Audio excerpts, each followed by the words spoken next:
Hi everybody, welcome back to another Stoneforge gaming video. Today we're going to be taking a look at a unit of Wraiths that I have recently painted up for Kings of War.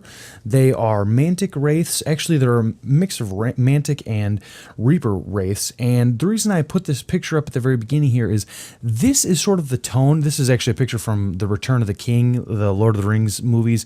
And this is actually sort of the tone that I went for these models, which is sort of that greenish, sort of ethereal kind of look. Now, the one thing that I don't really care for, I love the models themselves, but and you'll see here right now, I don't really care for the way Mantic's models are painted up in the book. I like them painted up this particular way, where they look more like Wraiths. Kind of GW has done that with some of their Spirit Host stuff, that sort of greenish, ethereal sort of look.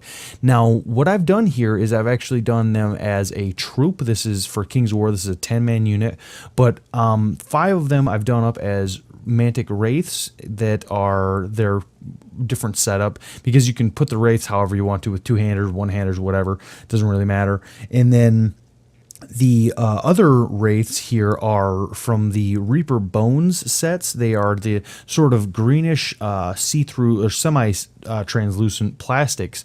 Now, what I've done here is I've used some of the big cool looking ones, which is like you can see this sort of Wraith compilation here in the center that has some of the bones kind of popping out. And what I've actually done is I didn't just use them bare. I went in and I did some glazes and some washes to kind of pick out some of the tones.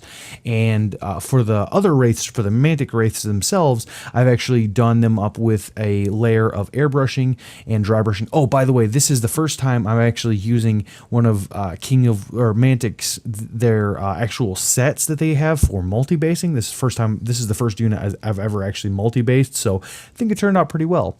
But the Mantic Wraiths themselves, I kind of more or less just dry brushed up and then used a mix of metallic wash and a regular green wash to kind of pick out their armor. And then I did a little bit of more or less glazing on their eyes to kind of make that glowing effect kind of pop out. For the Reaper guys, I did a set of washes and glazes to kind of pick out some of the tones. And then on the, like you can see the one guy who looks like a skeleton a little bit on the far left, I did a glaze of yellowish colors on his eyes to kind of pick that out.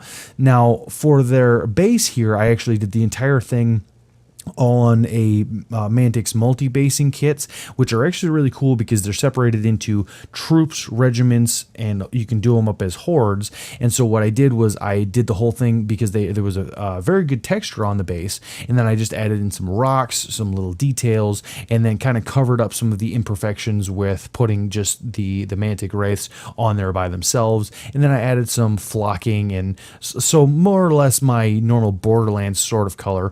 And by the way, the little skull on the edge to the right, for anybody who has Reaper paints, never throw your paint bottles away from Reaper, because instead of agitators, they actually use little bits of skulls and zombie heads. So just take a look whenever you're done with a particular paint.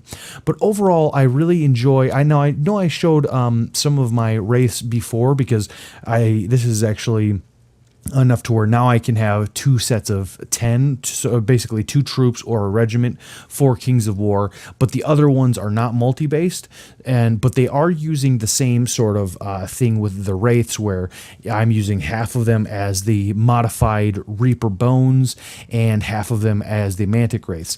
Now, I know some people may be saying, hey, well, that's kind of cheating. I disagree, because you cannot, in my opinion, still use, if you look, I still went in and I kind of painted up the bone bits here and there, where you can see the skeletal bodies on the Wraiths and things like that. I went in and I didn't use them just out of the package. I did have to modify them quite a bit to make them look this good on the tabletop. So I hope you have all enjoyed this look at these Wraiths, and I hope maybe this has given you guys some ideas of what you could do for your own Kings of War units.